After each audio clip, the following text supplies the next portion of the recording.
Muy bien, son las 7 de la mañana con 36 minutos. A esta hora está en vivo el economista Esteban Bernal. Él es ministro de Inclusión Social, pero además nuevo presidente de Creo. Gracias por estar aquí, ministro.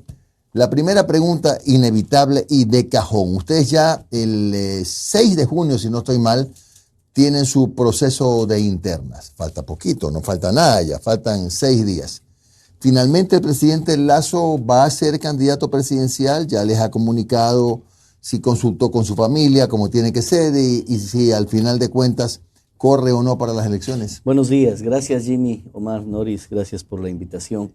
Mire, realmente la decisión que tome el presidente de la República es de su fuero interno, el presidente está totalmente libre para tomar una decisión, pero no es menos cierto que la militancia, a quien represento como presidente del movimiento Creo, ha pedido, ha exteriorizado de manera pública, en privado, de manera personal, que sea él quien encabece sin duda este proceso electoral que tiene una temporalidad cortísima. Usted bien dice, estamos a días de cerrar el tiempo que el Consejo Nacional Electoral nos entregó para que demos cumplimiento a aquello. Yo estoy convencido que el presidente tomará aquella decisión sin perjuicio de que cualquiera fuese, nosotros tendremos binomio presidencial primero. Segundo, tenemos sin duda 35 jurisdicciones electorales legislativas llenas. Le voy a ser demasiado infidente en algunos procesos internos. 4 de ellas todavía no la hemos cerrado en la totalidad, pero por la gran cantidad de postulantes que tenemos en aquello, como usted conoce también abiertamente cómo funciona este tema, a veces esas pugnas internas nos han permitido dilatar, pero no más allá de mañana. A más tardar mañana estarán listas las 35 jurisdicciones. Sin embargo, con el presidente aspiramos hoy reunirnos, hoy regresa desde Brasil, estaremos reuniéndonos en horas de la noche el equipo político, estamos ya convocados, estaremos evaluando, pero la definición el presidente tendrá esa misma temporalidad hasta cuando usted ha citado, claro. 6 de junio, donde haremos la Asamblea Nacional. Ya, el mismo día van a hacer la selección, o más que selección, van a escoger a los candidatos a la Asamblea y también al binomio presidencial. Efectivamente. Se puede hacer en procesos separados. Sí, ¿no? De hecho, nuestro orgánico funcional en el movimiento determina que las provincias como tal seleccionan precandidatos y es la Asamblea Nacional quien designa de manera definitiva. Cumpliendo todo ese procedimiento, todas las provincias ya están dispuestas para el día de mañana a hacer la preselección a la que me hago referencia, generar precandidatos y precandidatas. Esto se enmarca en un comportamiento de cumplimiento, no solamente normativo, sino de compromiso electoral con la ciudadanía. Primero, tener un grupo de asambleístas mujeres, líderes, lideresas de primer nivel, que me daré varios nombres. Susana Añasco, por ejemplo, en la ciudad de Quito, será una gran representante. Ariana Burgos, aquí, en la ciudad de Guayaquil, en la provincia del Guayas, estará formando parte de estos procesos. Y así le detallaría Daisy Manzano en Sucumbíos, etcétera, que formarán parte de esta propuesta equilibrada en valores de género, equilibrada en representatividad generacional.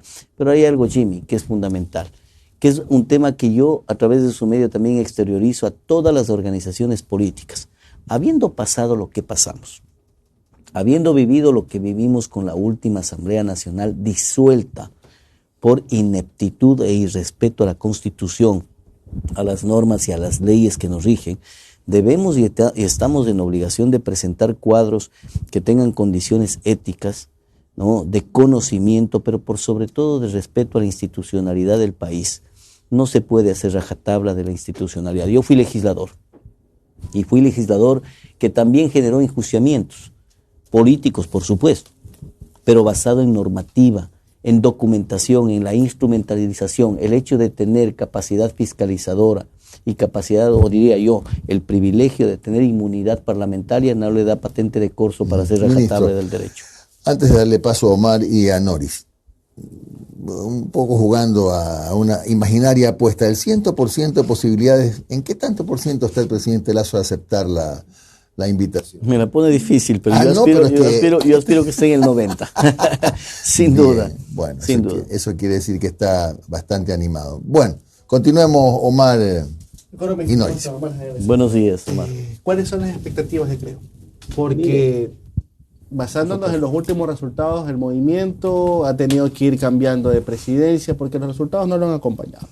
Seamos sinceros, llegó Guillermo Lasso con un una cantidad importante de asambleístas en el 2021 que no le permitieron como tal conformarse como una bancada, tuvieron que conformarse con independientes y con otros desertores de otros movimientos. Y después, en las seccionales tampoco tuvieron resultados tan esperados que ustedes tenían. Se perdió también la consulta popular, que de una u otra manera era impulsada por el partido de gobierno. ¿Cuáles son las expectativas que tienen en estas elecciones extraordinarias, como son su nombre, ¿no? Y que son relámpagos, sobre todo son relámpagos? Usted me ha permitido, mediante la pregunta, el poder hacer una evaluación mucho más profunda de lo que significan resultados electorales o políticos. ¿De acuerdo? Cuando usted habla de resultados políticos, es indudable que podemos hablar solo de tener 25 alcaldes a nivel nacional. Probablemente poco y en jurisdicciones pequeñas, pero no menos importantes. Primera cosa. Segundo, hagamos una evaluación electoral también del particular. En Esmeraldas, Frickson Erazo, nuestro candidato de Creo, del gobierno, quedó a 1.300 votos del actual alcalde de la ciudad.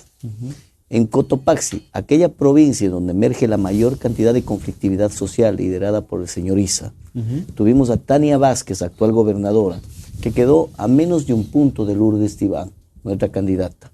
En Cuenca tuvimos, el alcalde gana con el 18.3%. Luego vienen 3 candidatos que pierden con el 17%, un poco más, menos. Uno de ellos, nuestro candidato alcalde Paul Carrasco. Pedro, quien salía de ser alcalde de Cuenca, era presidente cantonal de Creo. Claro. Sí, solo le estoy diciendo la tendencia también, claro, ¿no? Electoralmente. Por eso digo que los análisis político-electorales tienen que ser mucho más profundos. Y con respecto a la parte legislativa, cuando yo fui legislador en el 2017, cuando el presidente Lasso fue candidato también, a pesar de que para nosotros ganó las elecciones, luego de un apagón se perdió las elecciones, lamentablemente aquella situación es un tema histórico, pero ¿sabe cuántos legisladores ingresamos? 34. La última elección en la que el presidente es presidente de la República en el año 2021, ingresamos con 12. Algún problema hubo ahí de concepto también. Hubo candidatos, también fueron divididos con el Partido Social Cristiano, ¿no? Yo diría que más allá de eso, ¿sabe cuál fue una de las realidades? Porque cuando yo fui legislador teníamos 34 y el Partido Social Cristiano tenía 16 también. Claro. ¿De acuerdo? Pero ahí hay que hacer un grado de profundidad. Quien no conoce el pasado, profundiza en el presente, no puede proyectar el futuro en política. ¿Qué pasa? Y en ese contexto, porque creo que hubo malas decisiones. Tuvimos candidatos legislativos que tuvo la mitad de la votación de lo que tuvo el presidenciable. Yo tengo el honor de decirle que cuando fui legislador en el año 2017, fui legislador más votado de mi provincia de la Suay. Tuve la oportunidad de superar con al menos 1,000 votos al candidato presidencial. Eso es apoyar a una propuesta presidencial, no intentar dejarse llevar, ¿no? Lo digo, como usted tiene mucha experiencia política, es que le faltó, puede ser, capaz que le faltó capacidad de endoso también al presidente, porque puede ser las dos cosas. Puede ser en doble vía, pero si usted me permite evaluar y valorar, Jimmy, yo creo que es lo primero, porque no podemos tener un comportamiento de esa naturaleza el año mismo del que el presidente es presidente de la República. Que a lo mejor no escogieron adecuadamente. Sí, yo creería que es algo de los errores. Hoy lo estamos subsanando. Hoy tenemos la posibilidad, y mire usted, esto es gratificante para nosotros como movimiento, para la militancia. Las 35 jurisdicciones legislativas, las 35, 24 provincias, 3 del exterior, las 3 adicionales de la provincia del Guayas, las 3 adicionales de la provincia de Pichincha, la adicional de Manabí, sumado a la Asamblea Nacional. 35 vamos a tener la totalidad. Hoy tenemos 31 de las 35 completas. 4 la estamos resolviendo en estos días por esa realidad que comenté hace un momento. Ahora, ministro, a ver, estamos en un tiempo excepcional, como lo conversábamos con el invitado anterior. No es normal en una democracia que no tengamos asamblea, pero es una circunstancia a la que se llegó. ¿Cuál es, desde el punto de vista político, la actuación que tendrá el gobierno de aquí hasta cuando pase lo que tenga que pasar en noviembre, que más o menos va a ser la entrega de credenciales para las autoridades que vayan a Carondelet en noviembre, según el cronograma del Consejo Nacional Electoral? Tenemos los decretos leyes, que están, tenemos la reforma, de las zonas francas, que ya están en la Corte Constitucional, que en el caso de las zonas francas, si mal no recuerdo, ha convocado una audiencia para explicar el porqué de la urgencia. ¿Cuál va a ser el horizonte político de gobierno en lo que quedan de estos meses? Ya, por ejemplo, un ministro dio a entender que no van a presentar, por ejemplo, una reforma laboral, porque es un tema que se amerita un debate mucho más amplio con una asamblea posesionada. ¿Cuál va a ser un poco el horizonte político? Bueno, de la hago una organización? chica digresión. Yo creo que estamos dentro de un marco constitucional, No, por más allá supuesto. de su apreciación de si es normal o no. Un marco constitucional en el cual el presidente tomó una decisión de disolver la Asamblea Nacional, acortar su mandato legítimamente ganado a 11 de abril del 2021 y anticipar elecciones. Es un marco eminentemente constitucional. Segundo, con respecto a su reflexión, yo creo que todos los ministerios hemos determinado prioridades y prelación dentro de los procesos de política pública. En el que a mí compete el Ministerio de Inclusión Económica y Social, hemos determinado, por ejemplo, llevar adelante con profundidad lo que denominamos el abrazo nutricional. En días pasados, en uno de los programas, lo tratamos con Jimmy aquí, vía Zoom. Hoy tengo la oportunidad de ratificarlo, en donde vamos a llevar 54 millones de dólares, escúchese bien, no poca cosa, 54 millones de dólares para alimentar a los 85,000 niños y niñas que tenemos en el país, en los centros de desarrollo infantil, que no queden en el sector privado, sino ¿sabe a dónde va? A la economía popular y solidaria. El gobierno tildado de liberal lleva 54 millones de dólares que está mediante ferias inclusivas, ya todas construidas para que sea aquella economía vulnerable, de pobreza extrema, que tenga una inyección de esta cantidad de recursos y que además se cumple otro propósito, una alimentación adecuada, nutritiva, que le permita también contrastar la desnutrición crónica ¿Para cuándo infantil. estaría eso ya Estamos casi listos. Pero Estamos ya en le estos citaron días. la plata porque el petróleo ha bajado a 60 No sé, dólares. bueno, esto forma parte, porque solo cambia el modelo, mi querido Jimmy, porque hoy por hoy ya alimentamos a los niños y niñas. Lo que lo hacen es los cooperantes. Porque quiero explicarle un poco a la ciudadanía. Nosotros actuamos en doble vía. Uno, por administración directa, es decir, a nuestros CDIs, a nuestros niños les atendemos con nuestras educadoras, con nuestros trabajadores sociales. Pero también se incorporan cooperantes. ¿Quiénes son estos? Las fundaciones, que tienen la responsabilidad de ampliarnos el presupuesto. Por ejemplo, nosotros damos 180 millones de dólares al año, ellos entregan 60 millones, entre GATS y fundaciones.